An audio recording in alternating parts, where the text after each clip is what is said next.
Hey everybody, welcome to Raising Vibrations and welcome to another Patreon subscriber chart reading. And I hope that you're well and this week's treating you fairly decently. So here we are again at another opportunity to look at an astrology chart and to observe how an evolutionary astrology chart can be read, and just to kind of get a sense of what maybe a soul is trying to do in this lifetime. And of course, there's always another great opportunity to practice the way that we can read a chart from a soul's perspective, encouraging us to see that there are deeper experiences that are existing within a natal chart, more than just the simple definitions that we can create or that we see when we read online articles and stuff. So, all right, so let's have a look at what's actually going on in this chart over here. As always, we start with Pluto. And we look to Pluto because this is the core of the chart, right? So for this soul, the core of the chart comes from a Pluto in the seventh house, right? There's Pluto, and it's in the seventh house of the astrology chart. And in my little, here we go, in my picture of Pluto over there, the sense of self. This is a really interesting thing because when we look at the Pluto transit the seventh house, or we look at a Pluto placement in the seventh house, the soul's evolution, the core intention, is to come into this lifetime and experience all the different types of emotional attachments that can be linked with what relationships are. And so through relationships, we learn how to understand ourselves better, and especially for a seventh house Pluto. So this soul is definitely learning how to relate to themselves and relate to other people through this intense emotional bonding experience. Pluto is so much about this unconscious drive that moves us towards these experiences. And so with Pluto in the seventh, as you can see here, the soul's learning how to understand its deep unconscious material, its deep psychological and emotional experience of life through who am I, who are you, what are your needs, what are my needs, how do we find equilibrium in a relationship that's based on your definition of yourself and my definition of myself. And it can even go deeper than that, because it does, especially with Pluto, around learning how to find balance in extremes. And extremes can be relationships that are not just about people. It can be a relationship to work. It can be a relationship to an animal, for instance, And so for this person, these unconscious emotional attachments to what relationships have symbolized to them is under a huge metamorphosis, right? So their sense of self is a big part of this journey. In fact, it is the core of the chart, right? As I said before. So if you observe over here, we can see that Pluto is also retrograde and it's in the constellation Virgo. So to me, when I see this, I see a soul that is wanting to accelerate their evolutionary intention in this lifetime around what these attachments are about when it comes to relationships. What is the reasons, the why behind the attachment is a question that I would ask you. And the inquiry that develops within yourself around why attachments are or why relationships are the way that they are, and why certain relationships can be deeply disempowering to you, and why certain relationships can be really empowering to you.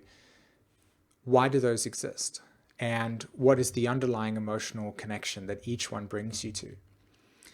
With the retrograde, the subtle experiences, you're going to see this a lot faster. You're going to experience these relationships a lot more intensely because of the desire to want to merge with a relationship, and it symbolizes empowerment, and then it ends just as fast as the desire nature had started. And so it's not a surprise that you might find yourself wanting to be really social with different types of people, working in a type of environment where you get to be very close and understand the context of who people are and what they are and the different egos that are involved.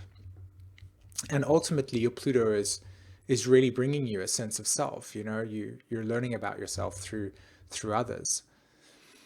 Now, the Virgo part and the Uranus part over here tell me that there's some really intense prior lifetimes around sudden endings regarding relationships, even to the point where there's been some experiences of abandonment or betrayal or even loss before you could even know that it was coming. With Uranus over there, there's a tendency to have this shocking experience that leads us into what just happened. And especially if you look at the relationship that Pluto has to Uranus, Uranus is completing itself to Pluto. So there's definitely a tremendous amount of closure in this lifetime around the way in which relationships have played out for you. One thing that I do definitely want to say that I feel is a very important aspect of this Pluto placement and the nature of this Pluto in this chart is that there's definitely some intense awareness around how relationships are defined and what's the context of the relationship in. So, in a sense, is the relationship limiting, Uranus conjunct Pluto? Is the relationship disempowering? And how is the sort of definition or the context or the gender roles that are being played within that relationship either outdated or are needing to be reevaluated in order to come to an understanding about what your bond to the relationship is about and how the other person is bonded in the relationship. There's a lot of conditioning around how relationships have been in the past. So with these types of symbols being in this part of your chart, there's a lot of revolution. There's a lot of confrontation and wanting for change to occur that, from my opinion, can be very unsettling because it's a Uranian and Plutonian energy. It's deeply subconscious. It's deeply linked with prior life memories and where there is, like I said, subconscious fear that can be linked with being abandoned without any notice, or a sudden loss that leads to a state of what is the context of relationship. So there's a lot of some sort of material existing here in a realm that's beyond the ego that can be difficult to assimilate. So I would definitely say that this area of your life is, especially because Pluto and Uranus are retrograde, and especially because they're in the constellation Virgo, there's a sense of attention here around wanting to be aware of what this is meaning for you in your life. So if we go have a look at the nodes of the astrology chart, we can see that the soul has Pluto in, the south node in the 9th house and 10th house in Capricorn, and the north node sits in the 4th house Cancer. And that adds to what I'm talking about when it comes to gender roles, when it comes to the way that relationships are defined. Capricorn as an archetype, it has like heavy association with what is the boundaries that we create within relationships that essentially keep us or make us feel safe. So each relationship brings us we define it a specific way, and then within the context of that boundary, we exist within it. But if anything exists outside that boundary, it challenges our security. It brings up subconscious fear around any form of abandonment or betrayal or loss. And so when you look at this type of chart and you see this south node not only in Capricorn, but also in the 10th house, which is the same archetype, you can be rest assured that there's a lot of attention around how relationships have been defined and what type of context the boundaries are being established early on in the relationship. What are the rules and regulations that allow for the relationship to feel safe? It can also, because you can see here that there's quite a lot of energy on that south node. There's Mars on the south node in Capricorn. There's Mercury on the south node in Capricorn. There's even the Sun on the south node in Capricorn, So there's definitely a tremendous amount of attention that the soul is bringing from prior lifetimes that is seemingly needing to be processed through in this lifetime, especially around the context of what are the roles that each of us play. And you can see that this is a Pluto and Virgo generation soul. So there's definitely still some early life imprinting, whether it be through the parents, which I'll get into. But I'm going to quickly switch over to my little pictures over here that I usually use for the charts. And this is the one that I use for the nodes. The flying person with the key, the savior. If you look over here, you can actually see that this soul has got a lot of trines being made to the Pluto and the Uranus. Okay. So Pluto and Uranus are making a trine to the South Node, to the Sun, to Mars, to Mercury, and it's in this 11th house, 10th house sort of configuration. And to me, it shows up as a soul that not only witnessed growing up, but also has probably assimilated this type of role of being very responsible in a relationship, seemingly even to the point where there can be some heavy duty that the relationship requires, like for instance, taking on extra work, being the breadwinner, being the one that essentially wants to be in control in the relationship. And part of that is hard work. Part of that is needing to be in every single moment alert and aware, because the response that is basically being held, the presence of response that's being held within this person's consciousness is stimulated quite a lot because of these attachments to the responsibility of what they feel they must do.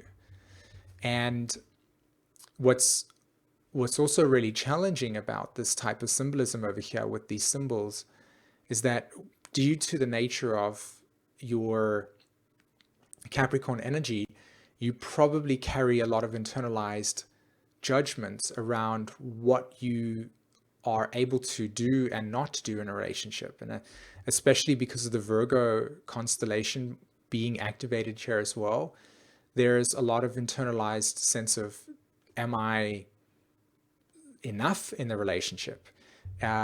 If I do more, I can be seen more valuable in the relationship. This is the type of thread that can play out with this type of symbolism.